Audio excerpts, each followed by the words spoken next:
In this class, we are going to discuss important questions related to financial management subject covering syllabus of CCS university. हम वो सारे questions देखेंगे जो CCS university के syllabus को cover करेगा। हमने टॉपिक वाइज और यूनिट वाइज इसके अंदर कंपाइल किए गए हैं क्वेश्चंस को। सारे के सारे क्वेश्चन जो पेपर के अंदर भी आए हैं और टॉपिक वाइज और यूनिट वाइज हमने उस तरीके से कंपाइल किया एज ए स्कैनर, जिससे कि बहुत ही इजी हो जाए सारे के सारे क्वेश्चंस को गो थ्रू करना। मूव करते हैं हम सबसे पहले क्वेश्चंस की तरफ कि क्या क्या क्वेश्चंस आपके एग्जाम पॉइंट ऑफ व्यू से इंपॉर्टेंट है। यहाँ पर सबसे पहला क्वेश्चन बनते हैं आपके फाइनेंशियल मैनेजमेंट टॉपिक से ही रिलेटेड कि discuss the concept of financial management. और इस क्वेश्चन को ऐसे भी पूछा गया है, what do you mean by financial management. Same question है 2018 एंड 19 के अंदर इसको पूछा गया है, कंसेप्ट ऑफ फाइनेंशियल मैनेजमेंट और what do you mean by financial management. Next question जो आपका इंपॉर्टेंट बनता है वो बनता है आपका profit maximisation and wealth maximisation से। क्वेश्चन आया आपका 2016 के अंदर, profit maximisation is the basic goal of a finance manager.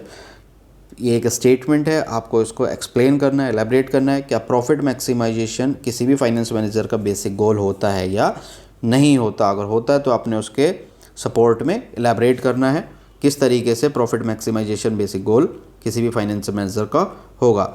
Next question बनता है प्रॉफिट मैक्सिमाइजेशन वेल्थ मैक्सिमाइजेशन से, objectives of wealth maximisation is one step ahead of profit maximisation. इसमें कहा गया है कि वेल्थ मैक्सिमाइजेशन प्रॉफिट मैक्सिमाइजेशन से आगे की प्रोसेस है, it is one step ahead of profit maximisation. किस तरीके से आपने इस स्टेटमेंट को भी प्रूव करना होगा कि wealth maximisation is one step ahead of profit maximisation. Next move करते हैं हम इंपॉर्टेंट टॉपिक्स की तरफ। कैपिटल स्ट्रक्चर से क्या क्वेश्चंस पूछे जाते हैं आपसे। सबसे पहला आपके यहाँ पर कैपिटल स्ट्रक्चर से क्वेश्चन बनता है आपका, what do you mean bye optimum capital structure. Optimum capital structure से आपका क्या मतलब है, 2016 के अंदर इस क्वेश्चन को पूछा गया है। नेक्स्ट आपसे क्वेश्चन पूछा गया है, what is meant by capital structure. Optimum capital structure और कैपिटल स्ट्रक्चर सेम ही क्वेश्चन होते हैं, सेंस यहाँ पर आपसे पूछा अलग अलग सेंस में गया है।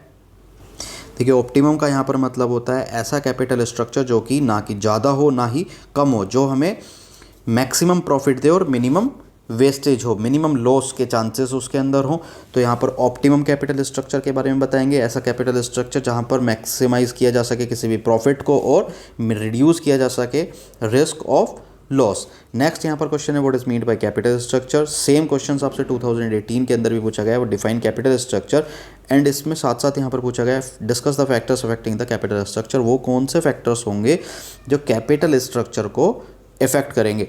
2017 एंड 19 के अंदर सेम क्वेश्चंस आपसे रिपीट किया गया है, what is meant by capital structure and various theories of capital structure. Capital structure से रिलेटेड जो जो इंपॉर्टेंट थ्योरीज बनती हैं वो सारी की सारी आपने यहाँ पर बतानी है।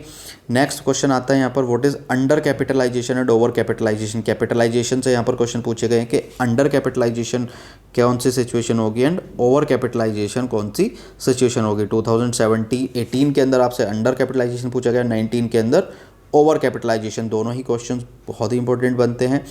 ये सारे के सारे क्वेश्चंस हमने वो कंपाइल किए हैं जो एग्ज़ाम पॉइंट ऑफ व्यू से बहुत ज़्यादा इंपॉर्टेंट है, इनके चांसेस बहुत ज़्यादा हैं एग्ज़ाम के अंदर रिपीट होने के आने के। तो इन क्वेश्चंस को आप ज़रूरी करिए, इनको बहुत अच्छे से आप प्रिपेयर करिए, गो थ्रू करिए इन क्वेश्चन से, तभी आपके चांसेस बढ़ेंगे कि आप अच्छे मार्क्स ला सके और क्वेश्चन को इजीली अटेम्प्ट कर सकें। नेक्स्ट क्वेश्चन की तरफ मूव करते हैं, what do you mean by under capitalisation. Again question repeat हुआ 2019 के अंदर, discuss the causes of under capitalisation. Under capitalisation के क्या क्या कॉजेज होंगे, किन रीजन से अंडर कैपिटलाइजेशन की सिचुएशन क्रिएट होगी, राइज होगी। What steps will be taken to check under capitalisation of a company. किस तरीके से चेक किया जाए अंडर कैपिटलाइजेशन की सिचुएशन किसी कंपनी के अंदर है या नहीं है, वो उन सारे स्टेप्स के बारे में हमें यहाँ पर बात की गई है। नेक्स्ट यहाँ पर क्वेश्चन बनता है, explain capital structure theories. Capital structure theories को एजम्पशंस के साथ आपसे पूछा गया है।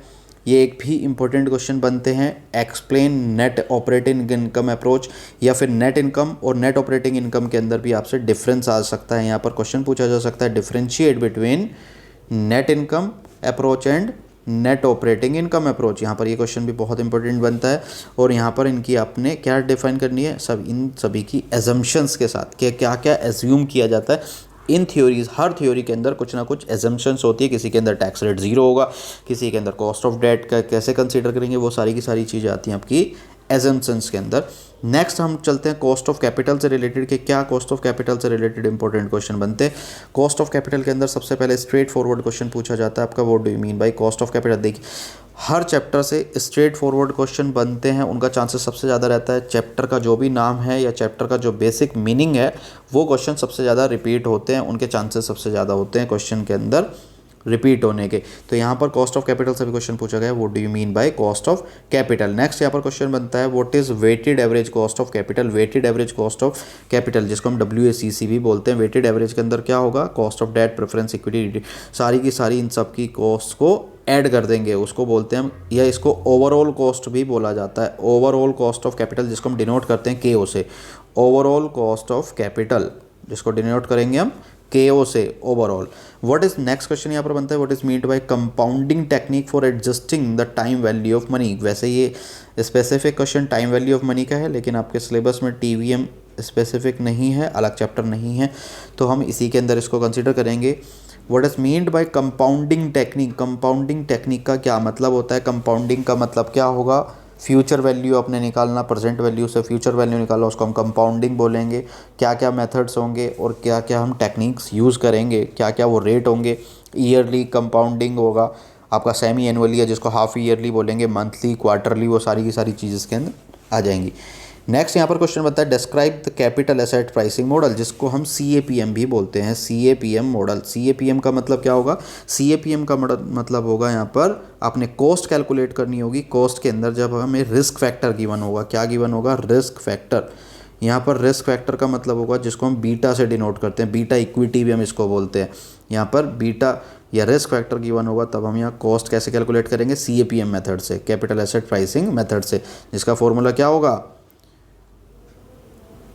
RF plus beta RM minus RF। ये आपका रिस्क फ्री रिटर्न, बीटा जो रिस्क फैक्टर है, RM आपका market return and risk free return, ये आपका फॉर्मूला हो जाएगा CAPM का।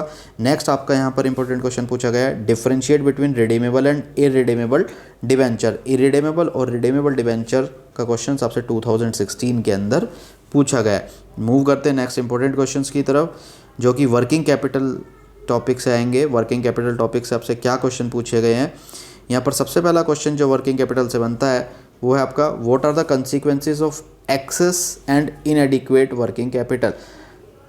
यहाँ पर क्वेश्चन के अंदर एक्सेस और इनएडिक्वेट वर्किंग कैपिटल की बात कही गई है, ऑप्टिमम लेवल की बात नहीं कही गई। यहाँ पर कॉन्सिक्वेंसेस पूछे हैं कि अगर वर्किंग कैपिटल एक्सेस हो तो क्या कॉन्सिक्वेंसेस होंगे, और अगर इनएडिक्वेट हो जाए, कम वर्किंग कैपिटल हो। देखिए वर्किंग कैपिटल लाइफलाइन होती है, ब्लड होता है किसी भी बिजनेस का। क्यों होगा, क्योंकि वर्किंग कैपिटल पर ही कोई भी बिजनेस डिपेंड करता है, क्योंकि अगर वर्किंग कैपिटल नहीं होगा तो उसकी जो भी डे टू डे वर्किंग्स होंगी वो नहीं रन करेंगी, लिक्विडिटी उसमें नहीं होगी। किसी भी बिजनेस की मेन एक्टिविटीज़ को रन करने के लिए वर्किंग कैपिटल की रिक्वायरमेंट बहुत ज़्यादा ज़रूरी है, क्योंकि किसी भी बिजनेस के अंदर जो सेल्स होती है वो ज़्यादातर रिटर्न्स होती हैं क्रेडिट बेस्ड होंगी। तो उस क्रेडिट बेस्ड को इक्वल करना, उसके साथ साथ चलना सबसे ज़्यादा डिपेंड करेगा आपकी वर्किंग कैपिटल के अंदर, जिसको हम वर्किंग कैपिटल साइकिल भी बोलते हैं कि क्या वर्किंग कैपिटल साइकिल होगी। वर्किंग कैपिटल साइकिल का यहाँ पर क्या मतलब होता है, हम यहाँ पर नेक्स्ट क्वेश्चन में देखेंगे उसको। यहाँ पर आपका नेक्स्ट इंपॉर्टेंट क्वेश्चन बनता है, how will you estimate the working capital requirement of a concern. किसी भी बिजनेस की या कंसर्न की आप यहाँ पर वर्किंग कैपिटल रिक्वायरमेंट को किस तरीके से एस्टिमेट करेंगे, 2017 के अंदर आपसे क्वेश्चन पूछा गया। नेक्स्ट यहाँ पर इंपॉर्टेंट क्वेश्चन बनता है, वो is meant by working capital. Straight forward question her chapter से बनते हैं, यहाँ पर भी क्वेश्चन पूछा गया what is meant by working capital. Working capital का क्या मतलब है, how would you determine the working capital requirements. Working capital requirements को आप किस तरीके से डिटरमाइन करेंगे, 2018 एंड 2019 के अंदर भी इस क्वेश्चन को पूछा गया है। नेक्स्ट यहाँ पर इंपॉर्टेंट क्वेश्चन बन सकता है आपसे, what is operating cycle of a working capital. What is operating cycle of working capital. Working capital की ऑपरेटिंग साइकिल क्या होती है। देखिए वर्किंग कैपिटल की ऑपरेटिंग साइकिल शुरू होती है कैश फंड को रेज करना, फंड रेज करने से लेके cash realisation after sales. Fund raise कर, जब आप फंड रेज करते हैं उस एक्टिविटी से वर्किंग कैपिटल शुरू होती है और कहाँ पर जाकर ख़त्म होती है, realisation of cash from sales, sales से जो कैश रियलाइज करेंगे वहाँ पर जाकर वर्किंग साइकिल ख़त्म होगी। वर्किंग कैपिटल की ऑपरेटिंग साइकिल जितनी छोटी होगी उतनी ही किसी भी बिजनेस के लिए वो ज़्यादा बेटर होगी। यहाँ पर नेक्स्ट क्वेश्चन बनते हैं आपके मटेरियल्स मैनेजमेंट और इन्वेंट्री मैनेजमेंट से। ये कॉस्ट अकाउंटिंग का टॉपिक भी है लेकिन आपके फाइनेंशियल मैनेजमेंट भी इक्वल रेलिवेंस रखता है। यहाँ पर इसके क्वेश्चंस काफ़ी पूछे गए हैं। 2016 के अंदर क्वेश्चन पूछा गया आपसे, एक्सप्लेन रीऑर्डर पॉइंट, कि रीऑर्डर पॉइंट क्या होगा किसी भी बिजनेस के अंदर, किसी भी फैक्ट्री के अंदर, किसी भी ऑर्गेनाइजेशन के अंदर रीऑर्डर पॉइंट कौन सा लेवल होगा। रीऑर्डर पॉइंट का मतलब होता है जब भी हम किसी भी क्वांटिटी को दोबारा ऑर्डर प्लेस करते हैं उसको रीऑर्डर पॉइंट बोलेंगे। जिस पॉइंट पे दोबारा से ऑर्डर प्लेस किया जाए उसको रीऑर्डर पॉइंट बोलेंगे। उसको आप एक्सप्लेन करना है, उसके साथ साथ आप रीऑर्डर पॉइंट के फॉर्मूले बेस्ड भी होते हैं, इस पे फॉर्मूला क्वेश्चंस भी बनते हैं। ईओक्यू और इन्वेंट्री मैनेजमेंट से काफ़ी प्रैक्टिकल क्वेश्चंस आपके एग्जाम में पूछे गए हैं। नेक्स्ट क्वेश्चन बनता है, name some techniques of inventory management. Inventory management की सब कुछ टेक्निक्स के बारे में यहाँ से आपसे बात की गई। इन्वेंट्री मैनेजमेंट की टेक्निक्स होती हैं like JIT, just in time, ABC, costing. ये सारे के सारे मेथड्स किसके होंगे, इन्वेंट्री मैनेजमेंट के होंगे, किस तरीके से आप मटेरियल को मैनेज करेंगे। नेक्स्ट यहाँ पर इंपॉर्टेंट क्वेश्चन बनता है 2019 के अंदर है, what do you mean by inventory management. Again question यही है, यहाँ पर टेक्निक्स के अंदर भी आप डिस्क्राइब करेंगे और दोबारा से पूछा गया what do you mean by inventory management, name some techniques of inventory management. यहाँ पर भी आपसे इन्वेंट्री मैनेजमेंट के बारे में पूछा गया कि इन्वेंट्री मैनेजमेंट क्या प्रोसेस होती है, इन्वेंट्री मैनेजमेंट को मटीरियल मैनेजमेंट के अंदर किस तरीके से यूटिलाइज़ किया जाता है और क्या क्या उसकी टेक्निक्स होंगी। नेक्स्ट मूव करते हैं हम इम्पोर्टेंट टॉपिक की तरफ। नेक्स्ट इंपॉर्टेंट टॉपिक है यहाँ पर डिविडेंड मैनेजमेंट। डिविडेंड मैनेजमेंट से क्या क्या क्वेश्चंस आपके बन सकते हैं वो सभी क्वेश्चन देखिए। क्वेश्चंस यहाँ पर ज़्यादा लग रहे हैं, ज़्यादा क्वेश्चंस है नहीं। क्वेश्चंस को हमने रिप्रेजेंट किया कि किस किस तरीके से क्वेश्चन आपसे पेपर के अंदर पूछा जा सकता है। यहाँ पर क्वेश्चंस अलग अलग क्वेश्चंस है, नंबर क्वेश्चंस के ज़्यादा हैं लेकिन क्वेश्चंस सेम ही उनका मतलब है। यहाँ पर क्वेश्चन पूछा गया what is meant by interim dividend. Interim dividend का क्या मतलब होगा, 2016 के अंदर आया। नेक्स्ट इंपॉर्टेंट क्वेश्चन बनता है, discuss the concepts of dividend decisions. Dividend decisions के कुछ कंसेप्ट यहाँ पर आपसे पूछे गए 2018 के अंदर। अगेन नेक्स्ट यहाँ पर इंपॉर्टेंट क्वेश्चन पूछा गया है, discuss the dividend policy. Dividend policy का क्या मतलब होगा, discuss the dividend policy, what are the essentials of a sound dividend policy. एक किसी भी ऑर्गेनाइजेशन के अंदर क्या क्या एसेंशियल्स होंगे साउंड डिविडेंड पॉलिसी के लिए। नेक्स्ट यहाँ पर क्वेश्चंस आपसे पूछे जाते हैं वोल्टर और गॉर्डन से रिलेटेड। Explain the Walter's dividend model, discuss is assumptions and limitations. Assumptions क्या होंगी वोल्टर मॉडल की, वोल्टर मॉडल क्या है आप उसको फॉर्मूले के साथ भी डिस्क्राइब कर सकते हैं। 2016 के अंदर पूछा गया है। अगेन 2017 के अंदर भी रिपीट किया गया है, what are the assumptions of Walter model of dividend policy. Dividend policy के अंदर वोल्टर मॉडल की क्या एजम्पशंस होंगी। नेक्स्ट इंपॉर्टेंट क्वेश्चन बनता है यहाँ पर, explain Gordon model in detail and its assumptions. Gordon model के बारे में यहाँ पे बात की गई कि गॉर्डन मॉडल क्या होगा और उसकी एजम्पशंस क्या होंगी। ये क्वेश्चन भी आपसे पूछा जा सकता है। नेक्स्ट इंपॉर्टेंट क्वेश्चन यहाँ पर कैपिटल बजटिंग से बनेंगे कि कैपिटल बजटिंग का क्या मतलब है। Explain the scope of capital budgeting decision. Capital budgeting decision का स्कोप बताइए। देखिए कैपिटल बजटिंग बहुत ही इंपॉर्टेंट होगी जिसके अंदर हमारे खर्चे को हम कंसीडर करते हैं, क्या क्या हमारे लॉन्ग टर्म कैपिटल्स और वो सारी चीज़ें खर्चे हम कैपिटल कंसीडर करते हैं। तो यहाँ पर स्कोप बहुत इंपॉर्टेंट होता है। यहाँ पर कैपिटल बजटिंग डिसीजन बहुत ही इंपॉर्टेंस रखते हैं। 2017 के अंदर पूछा गया। नेक्स्ट क्वेश्चन आपसे पूछा गया 2018 के अंदर, discuss the meaning and scope of capital budgeting. Capital budgeting का क्या मतलब है और उसका क्या स्कोप है। सेम ही क्वेश्चन है 2017-18 के अंदर भी पूछा गया। अलग अलग मेथड्स पूछे गए कि कौन कौन से मेथड्स हम कैपिटल बजटिंग के अंदर यूज़ करते हैं। देखिए कैपिटल बजटिंग टेक्निक्स होती हैं जिसके अंदर NPV मेथड आएगा, net present value, IRR method आएगा, पेबैक मेथड आएगा, पोस्ट पेबैक पीरियड, इंडेक्सेशन, और ये सारे के सारे मेथड्स किसके होंगे, कैपिटल बजटिंग के ही मेथड्स होंगे। नेक्स्ट यहाँ पर पूछा गया what is payback period. Payback period का क्या मतलब होगा, 2018 के अंदर क्वेश्चन है।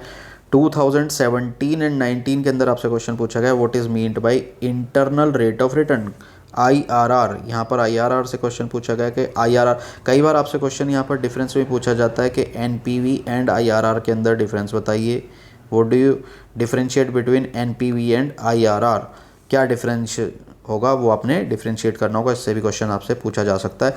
नेक्स्ट क्वेश्चन बनता है what is meant by uncertainty. Uncertainty का क्या मतलब होगा? डिफरेंट टाइप्स ऑफ अनसर्टेनिटी, अलग अलग जो भी अनसर्टेनिटी की टाइप्स है वो आपने डिस्क्राइब करनी है। व्हाट इज़ अनसर्टेनिटी, अगेन आप ये रिपीट किया गया है 2018 के अंदर, जो कि 2016 में भी पूछा गया है, 2018 में भी पूछा गया है।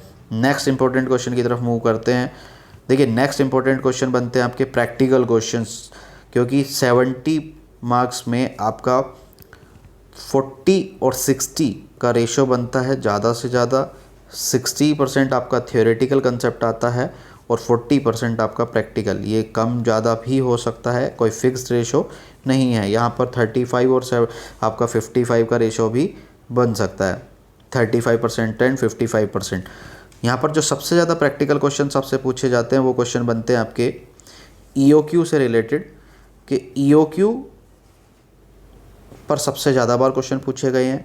कैपिटल बजटिंग के आपके सबसे ज़्यादा क्वेश्चंस, ये वो हमने मेथड पोर्शन लिखे हैं जो जिस पर क्वेश्चन सबसे ज़्यादा बेस्ड किए हैं। हर बार रिपीट क्वेश्चंस इन्हीं टॉपिक से रिपीट हुए हैं। EOQ या inventory management, material levels management के अंदर reorder level, maximum level, minimum level, वो सारी चीज़ें EOQ या EOQ कैलकुलेट करने के लिए आपसे पूछा गया है, वो क्वेश्चंस पूछे गए हैं।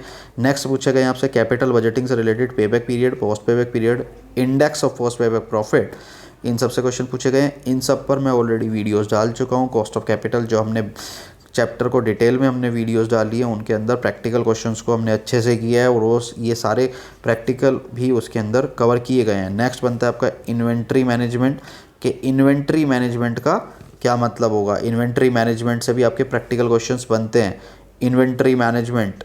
नेक्स्ट होगा कैपिटलाइजेशन, के ऊपर भी आपसे क्वेश्चन पूछे गए हैं। ये सारे टॉपिक वो थे जो आपके एग्जाम पॉइंट ऑफ व्यू से बहुत इंपॉर्टेंस रखते हैं। इन क्वेश्चंस को आप गो थ्रू कीजिए, बहुत इजी होगा। हमने बहुत अच्छे से इनको कंपाइल किया है, हर topic wise, unit wise compile किया है, और किन टॉपिक पर किन ईयर के अंदर क्या क्या क्वेश्चंस आपसे रिपीट किए गए हैं।